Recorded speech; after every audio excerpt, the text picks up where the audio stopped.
रेस्क्युको आतंक मच्चाएर करोडौं रकम कुम्ल्याउने धुन्धुकारीहरू प्रहरीको खोरमा जाकिन थालेका छन्। दशकौंदेखि फेक रेस्क्युको जालो बुनेर बिरामी नै नभएका पर्यटकलाई पनि मर्नु न बाँच्नुको अवस्थामा पुर्याएर हेलिकप्टरमा उडाएर अस्पताल पुर्याएर इन्सुरेन्सको मोटो रकम झ्वाम पारी रजाई गरिरहेका र नेपाल घुम्न आएका पर्यटकहरूलाई जीवनमा फर्केर नेपाल आउँदिन भन्ने पार्ने ती धुन्धुकारीहरू पक्राउ पर्न थालेका हुन्। वर्षौंदेखि चर्चामा रहेका विषय भए पनि सरकारले यसबारे ठोस कदम चाल्न सकेको थिएन। तर नेपाल प्रहरीको एउटा सीआईबी नामक संस्था छ जसको इन्चार्ज छन् एआईजी मनोज केसी। उनकै कमान्डमा भइरहेको अपरेसनको एउटा च्याप्टर फ्ल्याश भएको छ जहाँ 6 जना फेक रेस्क्युका टाइकुनहरू पक्राउ परेका छन्। उनीहरूलाई माघको यो ठण्डीमा सीआईबीले चिसो भुइँमा लडाएको छ।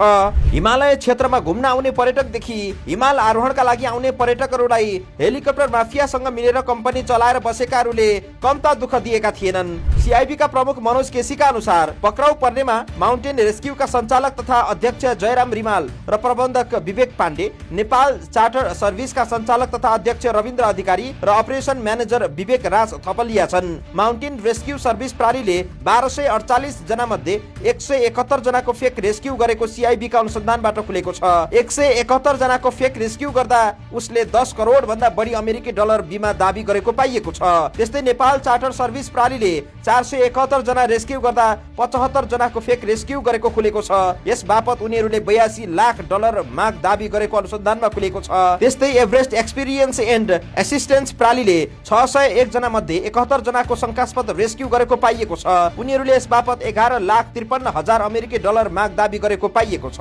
बिमाको यो दाबी गरिएको रकमको कुरा गर्नु भन्दा अगाडि एउटा सानो कुरा पनि यहाँलाई राख्छु।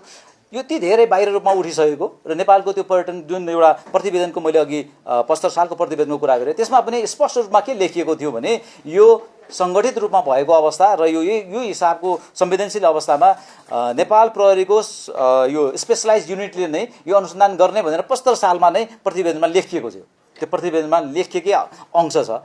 कसरी गर्छन् त माफियाहरूले फेक रेस्क्यु? विशेष गरी हिमाली तथा उच्च पहाडी क्षेत्रको ट्रेकिङमा गएका पर्यटकलाई सामान्य थकान, टाउको दुखाइ वा सास फेर्न गाह्रो भएको अवस्थालाई गम्भीर स्वास्थ्य समस्या देखाउँदै जबरजस्ती हेलिकप्टरमा उद्धार गराउने गरिएको छ।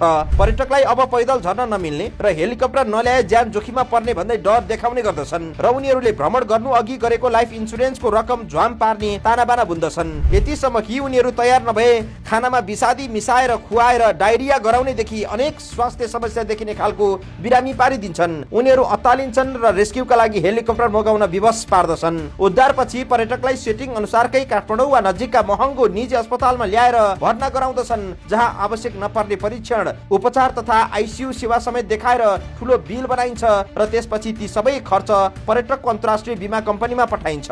एक हेलिकप्टर उद्धारको बिल 5,000 देखि 10,000 अमेरिकी डलरसम्म देखाइने गरेको छ।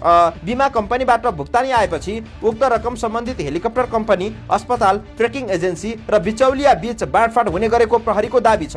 हो, यस्तो रेस्क्यु नेपालमा लामो समयदेखि चल्दै आएको थियो। आर्थिक रूपमा अलिकति लिने भन्ने चिजमा मात्र सीमित रहेन, त्यति धेरै इन्टरनेसनल मिडियामा गइसकेपछि अन्तर्राष्ट्रिय छवि, प्रतिष्ठा र स्वाभिमानमा पनि हाम्रोमा चोट पुगेको कुरा स्पष्टै देखिन्थ्यो र पर्यटकको लागि नेपाल नो गो डेस्टिनेसन बन्न सक्ने खतरा पनि त्यतिकै देखिने अवस्था थियो र बिमा शुल्कमा वृद्धि र उच्च प्रिमियम र बिमा सेवा बन्द हुने खतरा ट्राभल यो टुरिज्म सेक्टरमा भएको उहाँहरूले नै भन्नुहुन्थ्यो।